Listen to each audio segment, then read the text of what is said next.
let us continue discussing now worksheet 3.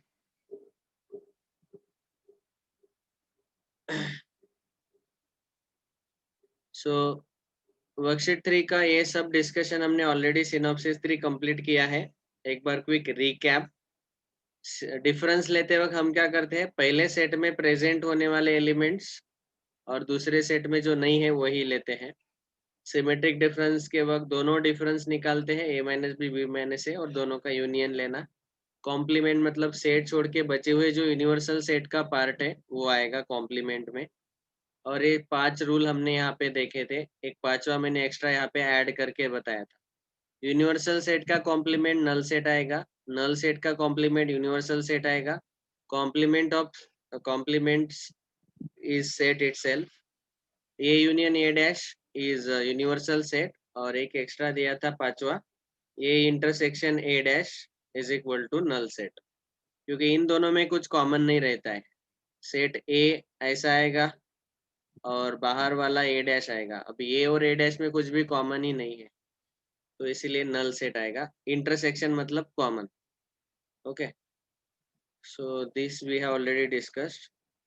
Now let us continue solving worksheet number 3.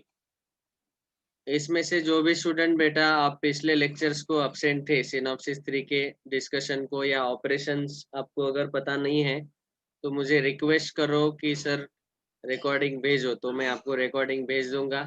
आप अच्छे से सुन लो, तभी आप वर्कशीट 3 सॉल्व कर पाएंगे. तो अभी वर्कशीट 3 में हमें सारे सेट के टाइप पता रहने चाहिए और सारे सेट के जो 6 ऑपरेशन डिस्कस किए वो सारे ऑपरेशन पता रहने चाहिए. क्योंकि अभी यहाँ पे सब कुछ ऊपर यहाँ तक जितना भी डिस्कशन लिया है हमें, सिनॉप्सिस 1, सिनॉप्सिस 2 और सिनॉप्सिस 3, इन सबको कंबाइन करके क्वेश्चन आ रहे हैं.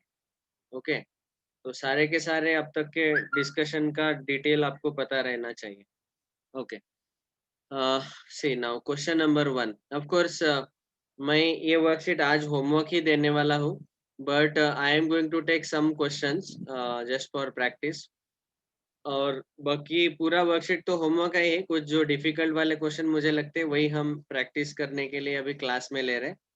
क्योंकि ये मैंने आपको बताया होगा ऑलरेडी कि जो हमारा प्लानिंग है, प्लानिंग दिखाया ना मैंने, सिलेबस प्लानिंग पिछले लेक्चर में. हाँ तो इस सिलेबस प्लानिंग के हिसाब से हमने देखा था कि बहुत ज़्यादा चैप्टर्स है. ऑफ कोर्स पूरे अप्रैल तक ख़त्म हो जाएंगे, मार्च के एंड तक. लेकिन अगर ख़त्म नहीं होते तो प्रॉब्लम क्या होगा, सिलेबस अगर रह जाता है तो बहुत सारे क्वेश्चन अगर मैं वर्कशीट के यहाँ क्लास में लेते रहूँगा तो उसमें टाइम चला जाएगा. तो इसीलिए मैं वर्कशीट आपको होमवर्क देते रहता हूँ ताकि आप खुद सॉल्व करो. वहाँ से आपको सेल्फ स्टडी का भी आदत लगता है. और उसके अलावा जो डाउट है उतने ही क्लास में हम डिस्कस करते हैं ताकि हमारा टाइम बच जाए हर एक वर्कशीट क्लास में हर एक क्वेश्चन सॉल्व करने का. मैं ये भी प्लान कर रहा हूँ कि कभी कभी अगर बहुत सारे डाउट्स आ जाते हैं तो उसको मैं सेपरेट रिकॉर्ड करके लेक्चर में भेज दूंगा, या तो फिर संडे को एक्स्ट्रा भी ले सकते हैं इन केस अगर डेडलाइन के बाहर चैप्टर चला जाता है. तो चैप्टर के डेडलाइन हमने फिक्स किए हैं. वो सिलेबस प्लानिंग आप वॉल पे लगा दो उसका प्रिंट आउट लेके. चलो, so worksheet number 3 question 1 single answer type वाले कुछ क्वेश्चन डिस्कस कर रहे हैं. अभी यहाँ पे देखो हमें 3 सेट दिए हैं और हमें पूछा गया a minus B minus A. तो जब भी आप ये डिफरेंस लेते हो ना, तो क्या करने का, यहाँ पे सबसे पहले तो ब्रैकेट है, तो पहले ब्रैकेट को सॉल्व करना पड़ेगा b माइनस ए. तो सबसे पहले क्या करने का, इन b माइनस ए लेते वक्त इन दोनों सेट में कॉमन एलिमेंट कौन कौन से है उनको पहले मार्क करके रखो. तो फोर ये है 4 कॉमन एलिमेंट, दोनों में कॉमन एलिमेंट है 4. तो बस अभी जब मैं b माइनस ए लेता हूँ तो आपको पता है elements present in set b but not in A. मतलब बी वाले सारे एलिमेंट ले लो, खाली जो कॉमन वाला है क्योंकि वो ए में प्रेजेंट है इसलिए वो नहीं लेना है बस. तो बी माइनस से 169 आ जाएगा. ऐसे सॉल्व किया करो तो टाइम बचता है इसमें. मतलब बी में सारे प्रेजेंट है वो तो लेने हैं, लेकिन वो ए में प्रेजेंट है कि नहीं वो चेक करना है. तो दोनों में कॉमन वाले पहले हाईलाइट करके रखना. और अभी जो पहले सेट में जो है वो सारे ले लो. 169 4 नहीं लिया, क्यों नहीं लिया आपको पता है, क्योंकि वो सेट ए में है. बी माइनस ए का यही मतलब होता है elements present in first set but not in the second set. Second set में अगर वो होगा तो वो हम नहीं लेते। दिस इज बी माइनस ए। अभी ये जो बी माइनस ए हमें मिला उसको हमें ए में से सब्ट्रैक्ट करना है, मतलब ए माइनस ए पूरा सेट। तो सेट ए में है 4 5 8 12 ए एलिमेंट और बी माइनस ए में है 1 6 9। दोनों में कॉमन एलिमेंट्स कुछ भी नहीं है। तो जब हम अभी ए माइनस बी माइनस ए लेंगे तो ये ब्रैकेट जो है एक पूरा सेट कंसीडर करना पड़ेगा अभी बी माइनस ए।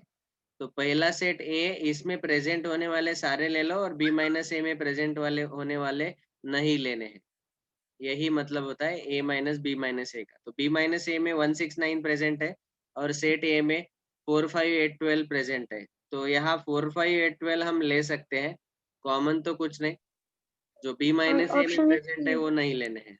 Option only. ऑप्शन में नहीं है तो ऑप्शन 1 में यहाँ 4 ऐड कर दो, 4 5 8 12। ओके, इसलिए वो क्वेश्चन लिया मैंने, नहीं तो फिर बाद में डाउट में आ जाएगा। 4 5 8 12 इज द आंसर। सबको समझ में आया क्या? हाँ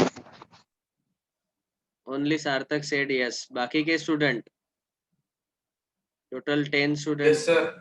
yes sir. Yes okay yes sir. Okay okay.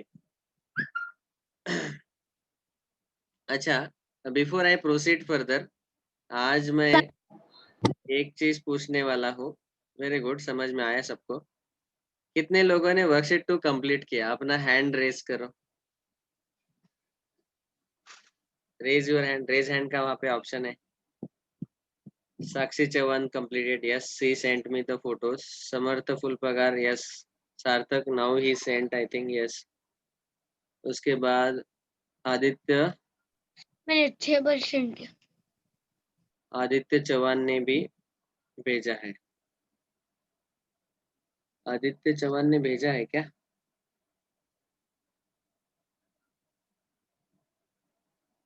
Okay, मैंने देखा नहीं होगा।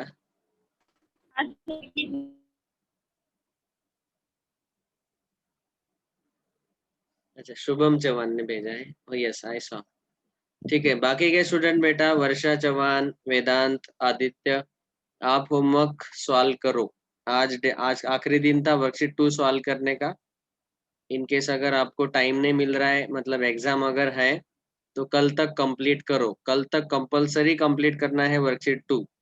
आप अगर कंप्लीट नहीं करेंगे तो आपको ही डिफिकल्टी जाएगा एग्जाम में। ठीक है, जब टेस्ट होगा संडे को।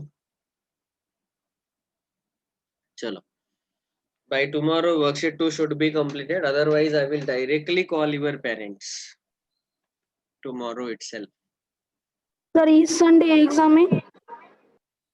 इस संडे को एग्जाम नहीं है, जैसे हमने बोला था कि एक संडे हम गैप देते हैं जब हमारा मेगा टेस्ट आता है। तो वो मैंने एक्सप्लेन किया था एक दिन कि सर पहले मेगा टेस्ट के लिए कौन सा टॉपिक आने वाला? मेगा टेस्ट के लिए, मेगा टेस्ट तक जितना भी कंप्लीट किया है सारे सब्जेक्ट का, पहले दिन से मेगा टेस्ट के दिन तक वो सब कुछ आएगा। It is as good as you can say semester exam. Diwali के पहले जो एग्जाम होता है हमारा फर्स्ट टर्म एग्जाम। ओके, तो मेगा टेस्ट का यही मतलब, इसीलिए एक संडे गैप दिया है ताकि आप और अच्छे से प्रिपेयर कर सके। ठीक है, तो सब कुछ आएगा उसमें पहले दिन से आज तक जो भी पढ़ाया है। आज तक मतलब टेस्ट तक, मेगा टेस्ट तक जो भी पढ़ाया जाएगा उस ऑफ कोर्स मैं उस वक्त बताऊंगा कि कहाँ तक आएगा, कहाँ से आएगा आपको पता है। सेट थ्योरी पूरा चैप्टर हमारा हो गया, अभी ऑलमोस्ट होने वाला है, ये पूरा चैप्टर आएगा। और इसके पहले हमने रैशनल नंबर्स का एक टेस्ट लिया था, तो रैशनल नंबर का टॉपिक भी आएगा। Okay, two chapter rational number है, सेट थ्योरी, जिसके ऊपर हमने एक ऑलरेडी यूनिट टेस्ट लिया है, वीकली टेस्ट। तो वो चैप्टर मतलब आपके इसमें ये सेकंड वाला चैप्टर रैशनल नंबर्स, ये हमने पहले कंप्लीट किया एक्चुअली, रैशनल नंबर्स। बाद में अभी सेट थ्योरी शुरू किया। ठीक है, worksheet 3 of course rational number chapter बहुत ही आसान था, वो आपको देख के ही पता चल जाएगा। ओके, सेकंड क्वेश्चन हमें सेट दिए हैं और कौन सा ऑप्शन करेक्ट है चेक करना है। तो देखो अभी यहाँ पे सब कुछ ऑपरेशन आपको आने चाहिए। कौन कौन से ऑपरेशन है? यूनियन है, डिफरेंस है, बाद में डिफरेंस का यूनियन मतलब सिमेट्रिक डिफरेंस है क्या? नहीं है। इंटरसेक्शन भी है। तो ऐसे सारे ऑपरेशन आपको पता रहने चाहिए सेट के ऊपर, तभी आप सॉल्व कर पाएंगे। तो तीनों सेट है ABC। पहले सेट में ABCD 5 एलिमेंट है, दूसरे सेट में BACEG और C में ABG एलिमेंट्स प्रेजेंट है। अब ये सिंगल करेक्ट टाइप है, सिंगल आंसर टाइप, तो इसीलिए आप क्या कर सकते हैं, यहाँ पे एक ही ऑप्शन करेक्ट आएगा। तो यहाँ पे ऑप्शन 4 में बोथ 2 एंड 3 दिया है, तो पहले 2 और 3 चेक करो ताकि आपका टाइम बच जाए। ओके अभी देखो क्या है यहाँ पे, A minus B union C is equal to A minus B intersection A minus C। ये करेक्ट है क्या चेक करना है। मतलब पहले लेफ्ट हैंड साइड सॉल्व करेंगे और फिर राइट हैंड साइड सॉल्व करेंगे, दोनों इक्वल है क्या चेक करना है। वैसे यहाँ पे भी लेफ्ट हैंड साइड सॉल्व करो, राइट हैंड साइड सॉल्व करो, दोनों इक्वल है क्या चेक करो।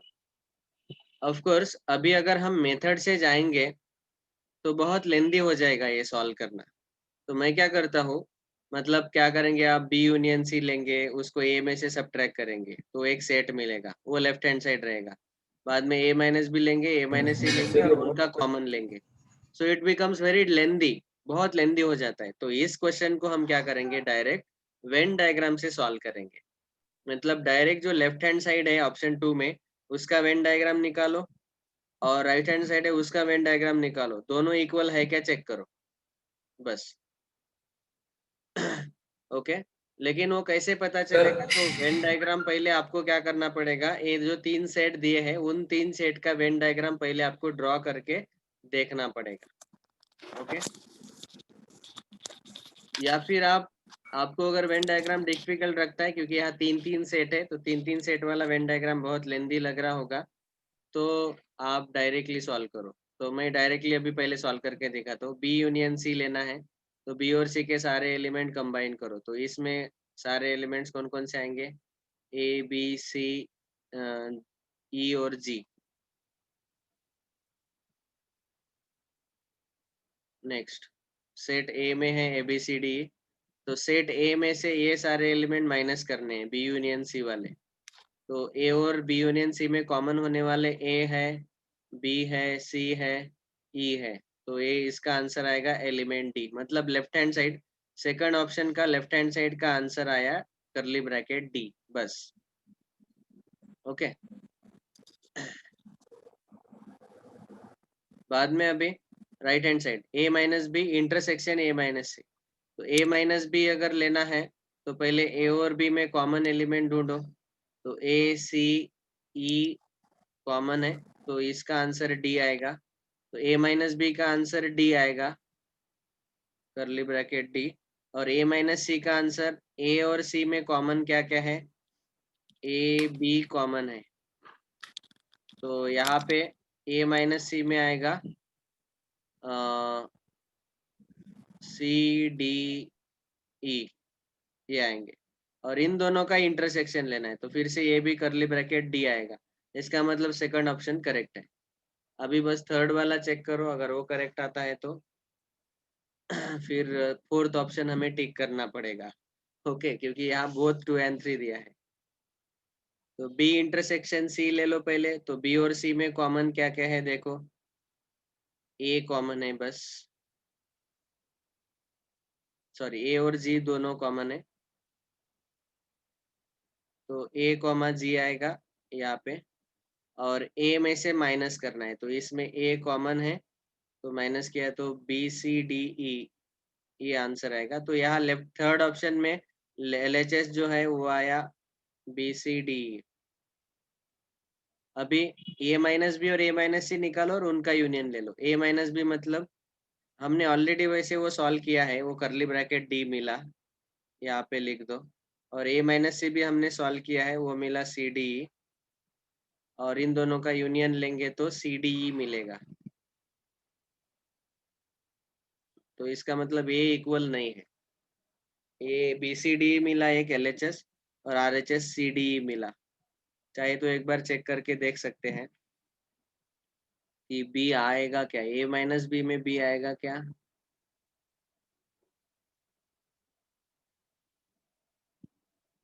मुझे लगता है ए माइनस बी में बी आता है। Yes, sir. B D A minus B में बी और डी दोनों आएंगे, मतलब ए भी गलत हुआ हमारा, यहाँ बी और डी आएंगे, तो दोनों का कॉमन पार्ट डी ही मिला, तो ठीक है, ये करेक्ट है। यहाँ पे बी और डी आएंगे, और बी और डी अभी दोनों का यूनियन लेंगे तो हमें बी सी डी मिलेगा, करेक्ट।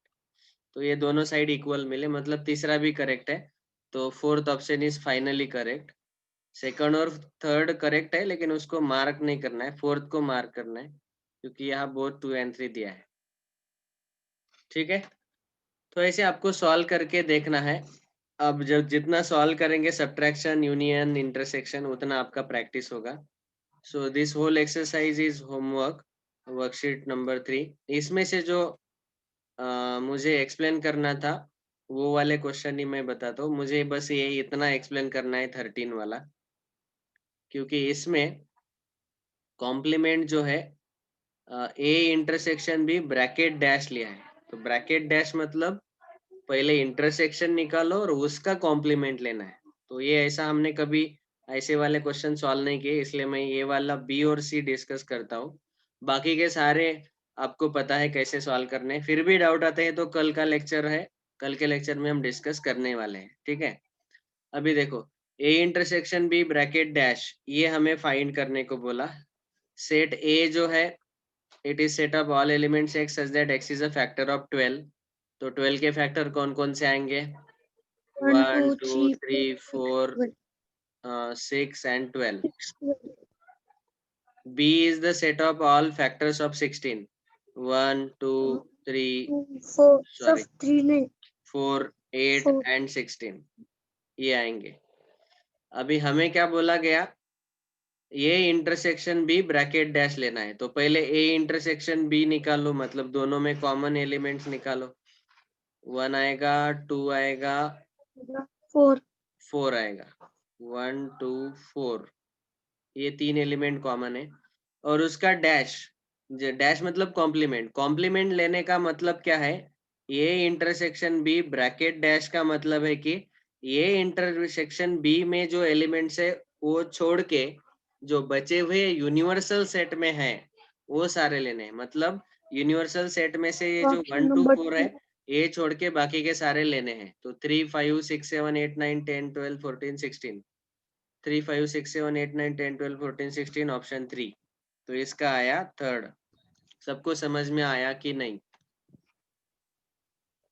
हाँ सर, समझ में आया। बाकी के स्टूडेंट यस और नो?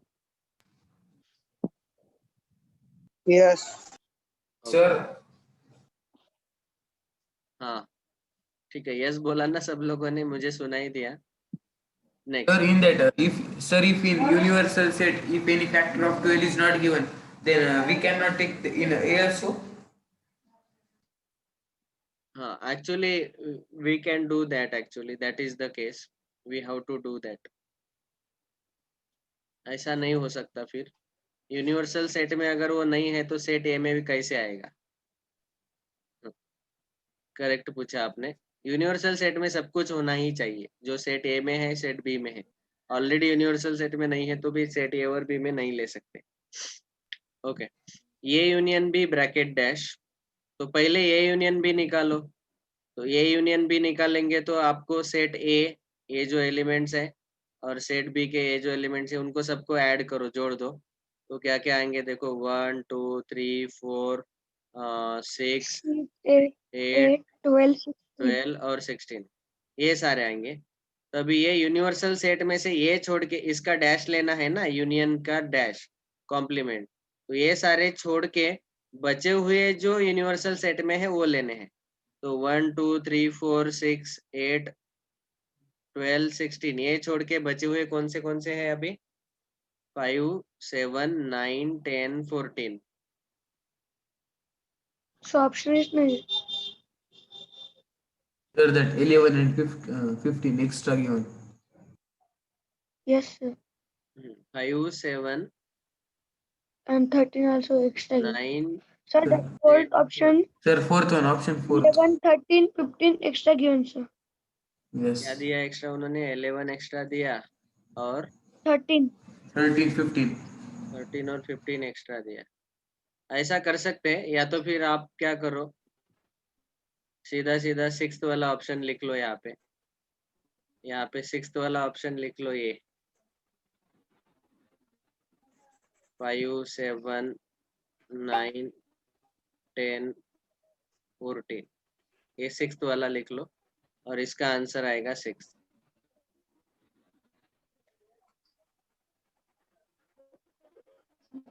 ठीक है, बस अभी ये एक्सरसाइज एक्चुअली ये वर्कशीट बहुत आसान है। बाकी के क्वेश्चन आप खुद सॉल्व करो, आपको मजा आएगा सॉल्व करने में एक्चुअली, क्योंकि अभी आपको सारे ऑपरेशन पता है।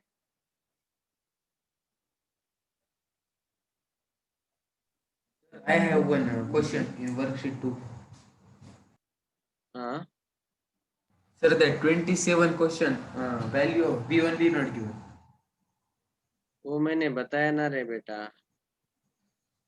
Sir, again. Sir, 27। then what is that? अच्छा, ये एन ऑफ बी है, एन ऑफ ए एम है और ये एन ऑफ बी एन है, ऐसा है। ए की जगह बी लिखो, ठीक है, अभी सॉल्व हो जाएगा।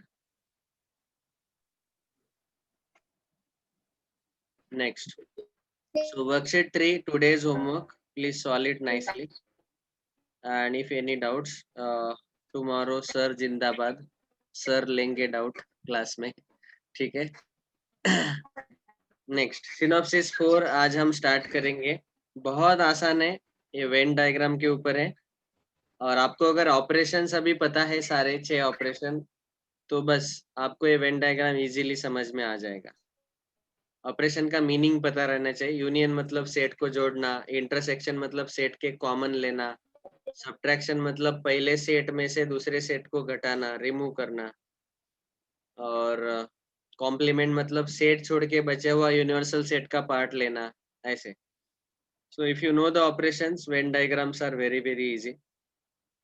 वेन डायग्राम का मतलब क्या बताया हमने? Diagrams which are use to represent the sets, जैसे हम रेक्टेंगल, सर्कल यूज करते हैं।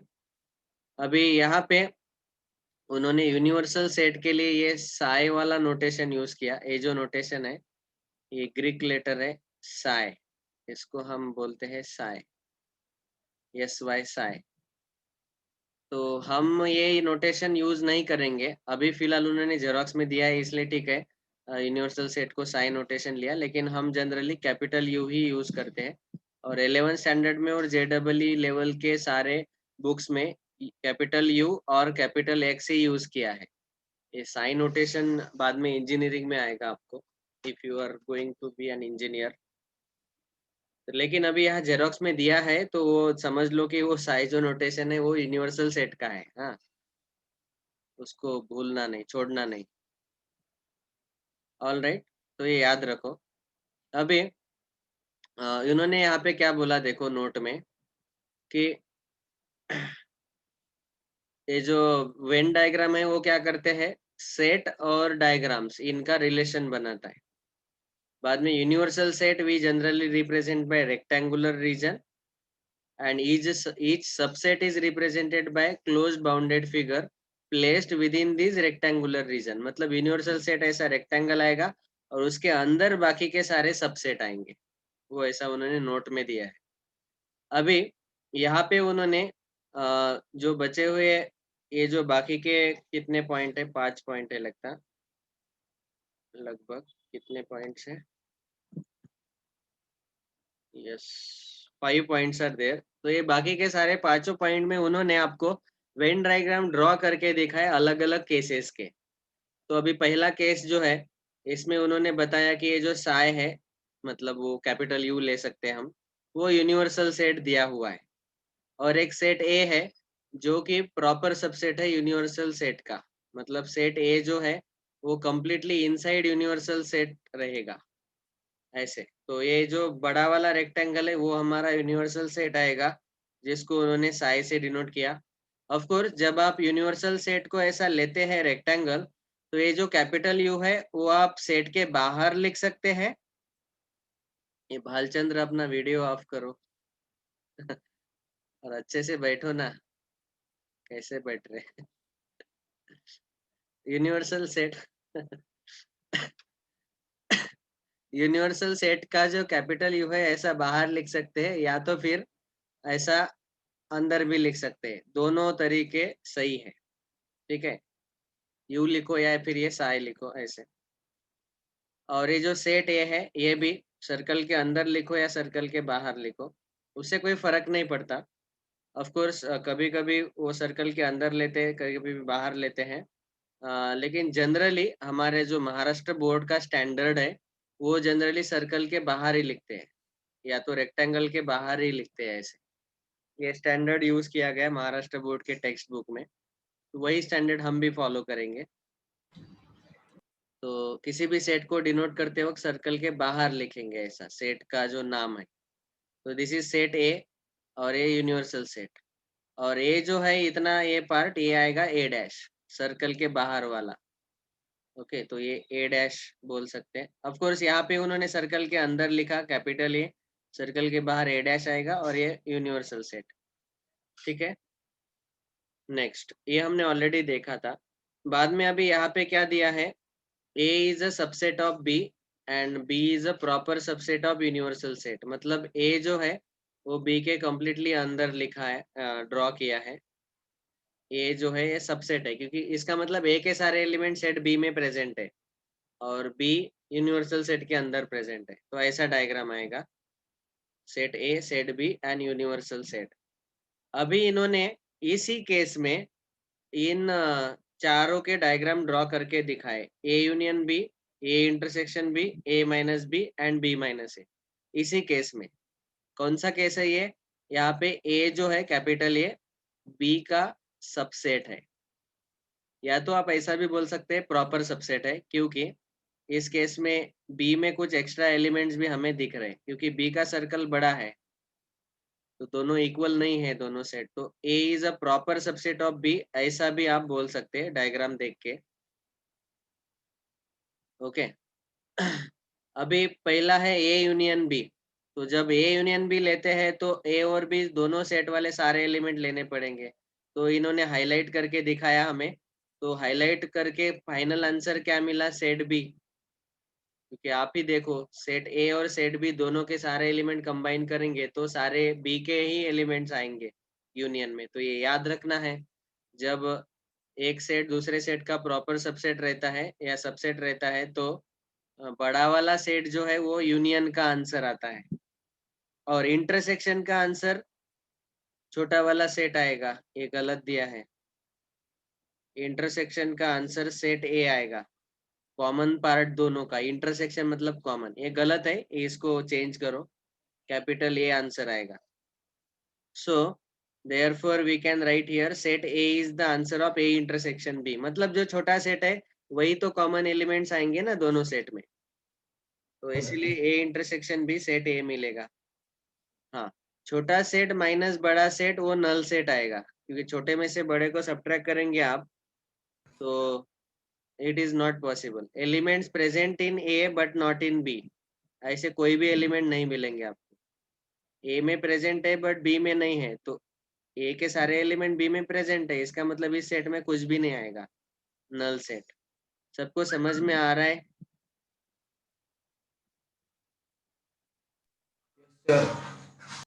Okay, Yes, sir.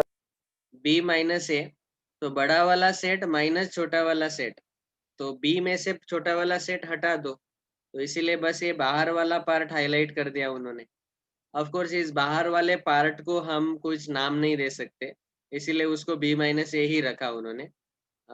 इसका जैसे यहाँ पे आंसर बी आया था यूनियन का, इंटरसेक्शन का ए आया, ए माइनस बी का फाई आया, तो इसका ऐसे कुछ आंसर नहीं आया क्योंकि वो दोनों सेट के बीच वाला पार्ट आया ना, तो उसको कुछ हम नाम नहीं दे सकते, इसीलिए उसको बी माइनस ए ही सर लिखा गया। Of sir course, complement of A intersection B. हाँ, ऑफ कोर्स जो हमने पिछले बार डिस्कस किया था, जो मैं फिर से बताने वाला हूँ, ये वाला, ये आईएमपी नोट करके हमने पिछले बार डिस्कस किया था कि अगर a माइनस बी हम लेते हैं तो वो a इंटरसेक्शन b डैश आता है, और b माइनस ए जो है वो b इंटरसेक्शन a डैश आता है। अभी ये डिस्कशन हमने पिछले लेक्चर में लिया था, इसलिए मैं रिपीट नहीं कर रहा हूँ फिर से। तो आप a माइनस बी के जगह a इंटरसेक्शन b डैश लिख सकते हैं, और b माइनस ए के जगह b इंटरसेक्शन a डैश लिख सकते हैं। तो यहाँ पे b माइनस ए के जगह आप जो हमने बताया वो लिख सकते हैं b माइनस ए। इसका आंसर क्या आता है?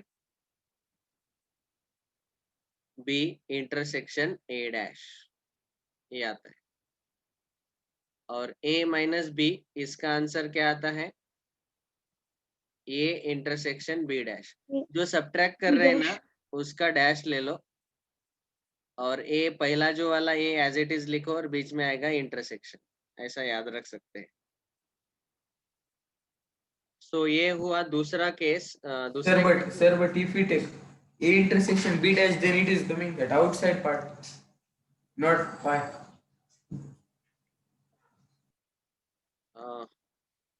ए माइनस बी हमने ए इंटरसेक्शन बी डैश ही लिया ना।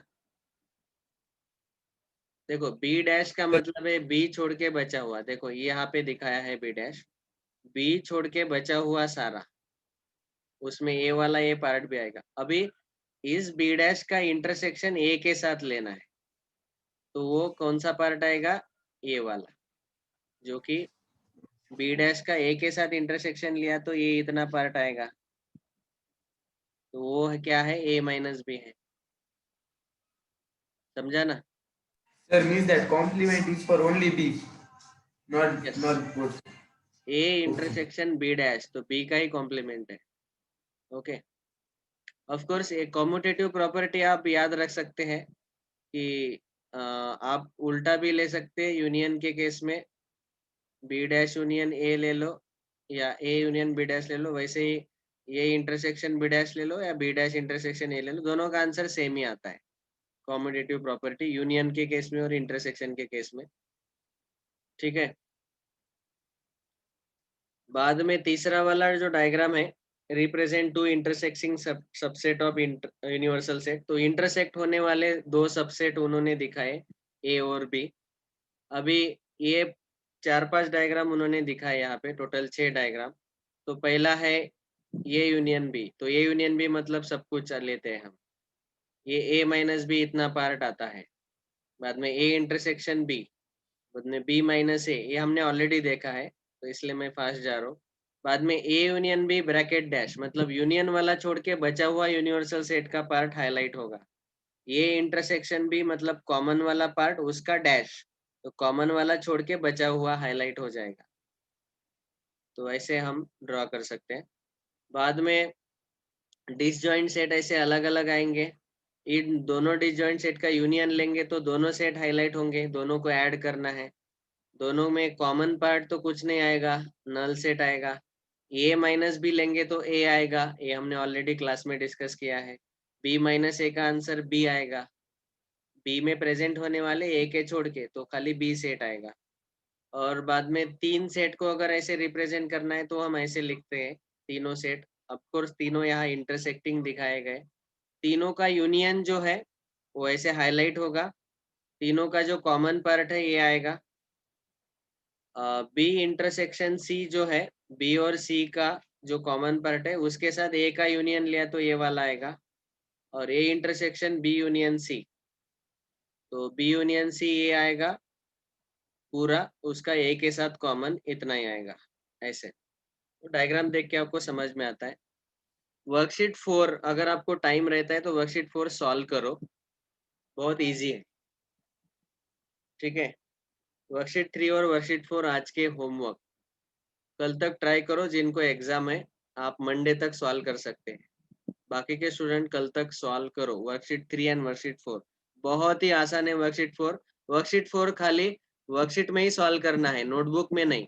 वर्कशीट 3 नोटबुक में सॉल्व करो, वर्कशीट 4 यहाँ ही सॉल्व करो, वर्कशीट में ही डायरेक्ट ऑप्शन जो करेक्ट है वो टिक करो। ठीक है, so thank you all very much.